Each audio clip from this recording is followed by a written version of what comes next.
আমরা আছি এই মুহূর্তে বড়ছড়া শুল্ক স্টেশন এলাকায়। এই স্টেশন দিয়ে প্রতিদিন শত শত ট্রাকে শত শত গাড়িতে করে ভারতীয় কয়লা এবং চুনাপাথর দেশে আসে।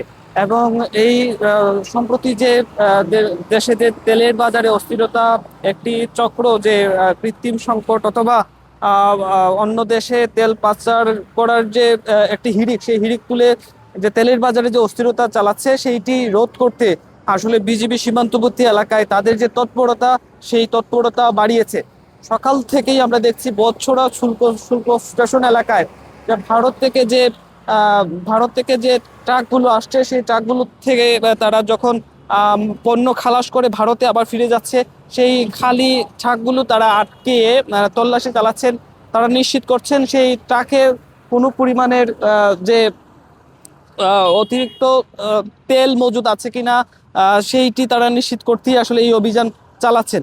দেখছেন যে এই মুহূর্তে আমার সামনে একটি ট্রাক আসছে এবং বিজিবির যে দায়িত্বশীলরা আছেন এখানে, তারা সেটি আটকাচ্ছেন এবং আটকিয়ে তারা চেক করছেন। এবং শুধু এই শুল্ক স্টেশন এলাকায় না, সীমান্তবর্তী বিভিন্ন এলাকায় যে দেশের অভ্যন্তরীণ যে সড়কগুলো আছে, সেই সড়কগুলোতে চেকপোস্ট বসিয়ে যে পণ্যবাহী এবং যাত্রীবাহী যে পরিবহনগুলো আছে, সেইগুলো তারাও চেক করছেন যে অতিরিক্ত কোনো পণ্য আছে কিনা, অতিরিক্ত তেল মজুদ আছে কিনা, অথবা তেল পাচারের চেষ্টা করছেন কিনা, সেই বিষয়টি তারা নিশ্চিত করতে এই অভিযান পরিচালনা করছে। সুনামগঞ্জ ২৮ ব্যাটালিয়নের যে অধিনায়ক lieutenant colonel AKM Zakaria Kadir আমাদেরকে বলেছেন যে এই যে অস্থিরতা, সেই অস্থিরতা কাটাতে সীমান্তবর্তী এলাকায় তাদের যে তৎপরতা সেটি বাড়ানো হয়েছে। তাদের যে জনবল, বাড়তি জনবল দেয়া হয়েছে। এবং এই কয়েকদিন ধরে তাদের যে এই সীমান্তবর্তী যে এলাকার যে পরিবহনগুলো আছে, সেই পরিবহনগুলো তারা চেক করছেন, চেক করে দেখছেন এখানে কোনো ধরনের তেল মজুদ আছে কিনা এবং তারা চেষ্টা করছে কিনা। কালার এক্সপার্ট ডার্ক স্যাপ এবং মাইল্ড অন হ্যান্ডস টেকনোলজি সমৃদ্ধ অরিক্স অ্যাডভান্স ডিটারজেন্ট পাউডার আপনার লন্ড্রি এক্সপার্ট। বর্তমান বিশ্বের পরিস্থিতিতে জ্বালানি তেল সংকটের সম্ভাবনা থাকায় পাচারের সুযোগ সৃষ্টি হয়েছে। এ লক্ষ্যে আমরা সীমান্তে গোয়েন্দা নজরদারি বৃদ্ধি করেছি। এরই সাথে সাথে আমরা যে সকল স্থান দিয়ে এই জ্বালানি তেল পাচার হতে পারে সে সকল স্থানে আমরা কিন্তু চেকপয়েন্ট স্থাপন করেছি। এছাড়াও আমরা সীমান্তবর্তী এলাকার মানুষদেরকে সচেতনতা বৃদ্ধির লক্ষ্যে সোশ্যাল অ্যাওয়ারনেস প্রোগ্রাম করছি। এছাড়াও আমাদের কাস্টমস কর্তৃপক্ষের সাথে নিয়ে এবং আমাদের অন্যান্য আইন শৃঙ্খলা রক্ষাকারী বাহিনী যারা আছে তাদেরকে সাথে নিয়ে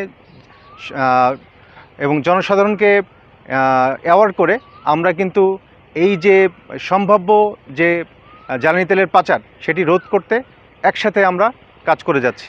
তো এখন পর্যন্ত এই ধরনের ঘটনা ঘটেনি। তারা দেখেননি যে সবগুলো যে পরিবহনগুলো তারা আটকে চেক করছেন, সেই পরিবহনগুলো আসলে অতিরিক্ত কোনো তেল তারা দেখেননি বলে জানিয়েছেন। এবং টানা কয়েকদিন তাদের যে এই ধারাবাহিক যে অভিযান, সেই অভিযান অব্যাহত থাকবে বলে জানিয়েছেন দায়িত্বশীলরা। আমরা ছিলাম এই মুহূর্তে যে বড়ছড়া যে শুল্ক স্টেশন, সেই স্টেশন এলাকায়। সেই স্টেশন দিয়ে যে প্রতিদিন অসংখ্য ভারতীয় যে কয়লা এবং পাথরবাহী যে গাড়িগুলো আসে, সেই গাড়িগুলো খালি অবস্থায় যখন আবার ভারতে ফিরে যায়, সেইগুলো তল্লাশি করা হয়।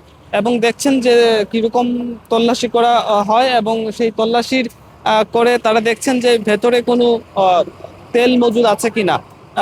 কিন্তু এখন পর্যন্ত এই ধরনের ঘটনা তারা আসলে দেখতে পাননি।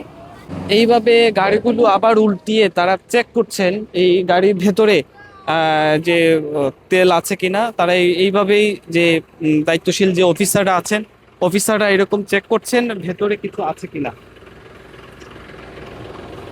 সীমান্তবর্তী এলাকা বড়ছড়া শুল্ক স্টেশন থেকে নিশ্চয়ই পরবর্তী খবর আমরা এই ধরনের যে তৎপরতা সেটি অন্য কোনো এলাকা থেকে যুক্ত হব।